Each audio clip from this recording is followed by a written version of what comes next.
Hey guys, welcome back to another episode of Pillow Talk in Pajamas. So last week we talked about boundaries and letting go of relationships when they no longer serve you. And so then that made me think there's a part that we didn't discuss. A big part. It's super important. But before we jump into that, let's get into some introductions. I'm Dejanera Lynn Cook. And I'm Tashawn Coleman. And we're two therapists who want to bring mental health to the general population and show everyone that it's okay to come to therapy. Yeah. And that therapy can be kind of chill, Yeah. like us. Pajamas, on the couch, chilling. This is literally our office. Yes. This is our lobby. So it's a Yeah. vibe. Yes. We work with children, adolescents, adults, families. Tashawn specializes in addiction. We both specialize in trauma, depression, anxiety. You name it, we've probably worked with that population. Yes, lots of work. And again, we've been doing this for some time. So, Yes. but we're really trying to be intentional about bringing therapy outside of the therapy room. So we're trying to bring it, like she said, to just the general population, to the community, making it accessible, even if it's not actually therapy, something that's therapeutic, that's helpful, and that's giving you another perspective on maybe what you didn't know. We're here to share tips and to help the underserved. Absolutely. All right. So let's get into it. Yes. I'm excited. Me too. All right. So this week we'll be talking about, or today we'll be talking about attachment styles. Yes. So we talked about boundaries and letting go, but we didn't talk about what makes it so hard to let go and how. So I think that's where attachment styles kind of come in. So we have a better understanding of what is actually happening.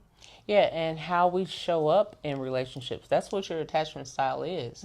And it's formed very early, like your first relationships. So with your parents, caregivers, guardians, they impact how you show up in relationships later on in life. Absolutely. And then there's 4 different types of attachment styles. So there is anxious attachment style, avoidant attachment style, secure attachment style, and disorganized attachment style. And we're going to go and break each one of them down. Yes. Hey, so yeah, let's break it down. I want to jump into secure attachment first. Oh, that's everybody's favorite. It is. It's a popular one. And everyone thinks that they want to be in a relationship, want to be in a friendship, want guardians. Everyone around them, they think they want them to be securely attached. Yes. And that's not always the case, but it is, I think, the healthiest form of attachment. What about it? So when you're securely attached, you are not concerned about the nonsense. You're not playing games. You're showing up. You're setting boundaries. Yeah, you know who you are. I think that it's the most confident type of attachment. Because listen, they're not checking your location every 10 minutes. Oh, man. Right? No, they're not. If they say they like you, they probably actually mean it because they're sure in it, like they're secure in what they're saying. And if they also know how to communicate. It's clear, it's honest, it's concise, and they know how to ask for space. And when they take space, they actually come back. What? Yeah. But, I mean, there are people that want their location checked on. Like, they want to be chased, but I think that secure attachment is, the chasing not the doesn't one. take place. No. Okay. So, if you want someone that's securely attached, it's going to be a healthy type of love. Yeah, it's going to feel safe. It's going to feel consistent. It's probably going to feel really sure, right? So again, it's not a thing to where if they're communicating one thing and then something else is happening, like, oh, I need space, and then I'm ghosted, that's not secure. So secure feels different, and you will recognize it when you encounter it. Okay, so I feel like we have a solid understanding of being securely attached. So let's move into somewhat of the opposite, which would be anxious attachment. Yes. So with anxious attachment, you're really unsure. Oh yeah, especially like in friendships. I feel like that's the attachment style where you're like overthinking text messages, you're overthinking posts. Don't let that friend post with somebody else. Oh, wait, or no. make plans Don't with do somebody too much. else. Like, let's be easy now. But with that attachment style, when they start to see like, you know, maybe a text that isn't like really clear, or even if it is clear, they can overthink it. Even like, you know, having friends outside of you can feel challenging, like really testy, and make you feel like, okay, are they trying to replace me? Do they not love me anymore? Are we not friends? Like, you're constantly asking, like, are we good? Like, are we still in a good space? And trying to consistently see, like, is this still safe? Is it still okay for me to be here? Yeah, so it requires a lot of reassurance. And I think that with anxious attachment, people who are anxiously attached are often misunderstood. Like, people think that they're clingy or they're dramatic, and that's not always the case. It's like they've experienced relationships where friends were inconsistent, where friends did ghost them, when friends said one thing but did another, didn't have good follow through, or was doing shiesty stuff like, you know, having parties and not inviting them, or you know, just being shady. Yeah. And so it's understandable why that attachment style forms, right? Especially like within a friendship. But I also feel like with anxious attachment style, that's where it's really important to kind of recognize and understand, like, my friends can have friends too, and it doesn't change their love for me, right? Like, my friends can talk to other people or spend time with other people, and it doesn't change how they value me or how they see me. Healthy friendships can have space, and it can still be healthy. And that's the thing that with anxious attachment style that is a little difficult to understand, but ultimately that's the goal, is to recognize space can exist, and it doesn't mean that we're distant. Like, it's still okay, we're still good. And I think that when an individual has a friend who is anxiously attached, if you truly love that friend, if you value that relationship, if there's things there to value, and it's not a relationship that you want to let go, you can support them by telling them, like, we're good. There's nothing wrong. You know, we're still going to be friends regardless. So just calm down. Yeah, like, we're good. We're solid. We locked in. All right, so next up on the list is avoidant attachment style. And this one gets a little tricky because the person thinks that they want love until they get it. Yeah. So they're like, oh, yes, please text me back. Just sitting around waiting for that person to connect to them. And then when the first person finally texts them back, ghost them. They're out of there. Yeah. I think with avoidant attachment, that's like that needing excessive independence, having a hard time opening up, having a hard time connecting with people, like wanting that closeness kind of, but then no, not really, right? So I think that's what kind of makes that one a little bit difficult.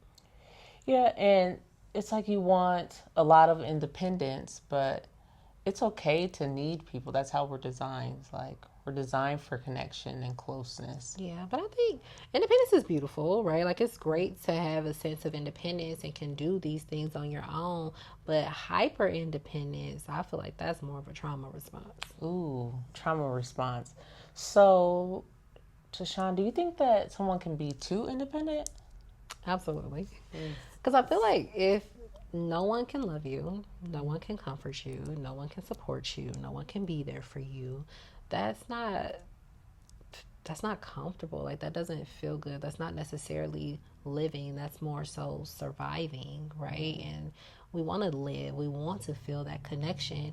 But if we're constantly avoiding it and pushing it away, we're just kind of stuck in that survival aspect of things and not truly like thriving.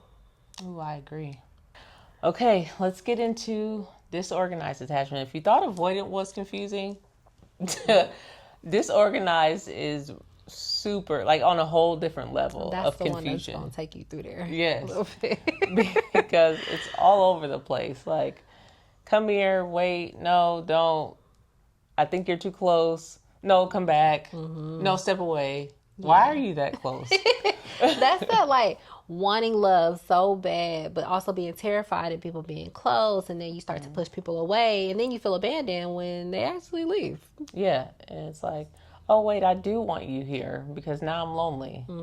But then as soon as the person comes back, so this is a lot of like hide and seek type of behavior, tag, you're it, like all the games. All the games that you don't see in secure attachment, you're now seeing in disorganized attachment. And also with disorganized attachment, it's like they've learned to connect love to fear. Absolutely. Absolutely. And so it's like, yeah, I want love, but at the same time, love feels dangerous. Yeah. And connection feels scary. Yes. So let me just stay safe and kind of like teeter out of this a little bit. Yeah, it makes sense. Yeah. So $1 million question, like, does your attachment style define you? Absolutely not. And it also can change. Yeah, I think therapy is a big tool. And I'm not just saying that because we're therapists. But I do think therapy is a big part of it. Self-awareness, actually relationships can be helpful because you're learning, being able to see that things can be different. So like healthy relationships I think are really helpful. And I think the biggest thing is just understanding yourself and giving yourself some grace. Like you're trying to literally learn a whole new language. And attachment styles can change throughout a relationship. You might start off secure and realize that this isn't a person you could be secure with.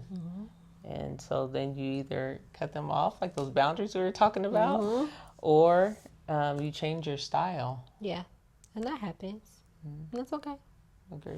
I think it's important to say that attachment style isn't your personality. Like, you're not doomed. And you're not crazy. Yeah. And you're not broken. You're not hard or difficult to love. You just found ways to like protect yourself in relationships. And like that has, in a way, kept you safe, right? It's, you know, gotten you to where you are. And we can honor that, and that's fine. But it's also okay to learn new ways and learn how to connect differently. All right, y'all. So we want to know, what attachment style do you feel like fits you? And be honest, are you running away from relationships? Are you feeling solid in your relationship or secure? Or are you avoiding relationships altogether? Well, yeah, because that's a possibility. Yeah. So your attachment style may explain your past. But healing can change your future. So thank you guys for tuning in with us. Remember to follow us on all social media platforms, Rooted Mind Collective. That's Facebook, Instagram, and TikTok. Yes, and make sure you leave a comment if there's any questions you have for us, anything you want us to talk about, or anything that kind of stood out to you from this episode, because we'd love to hear from you. So until next time, keep growing. Keep healing. And keep thriving. See y'all next time. You can trust in me.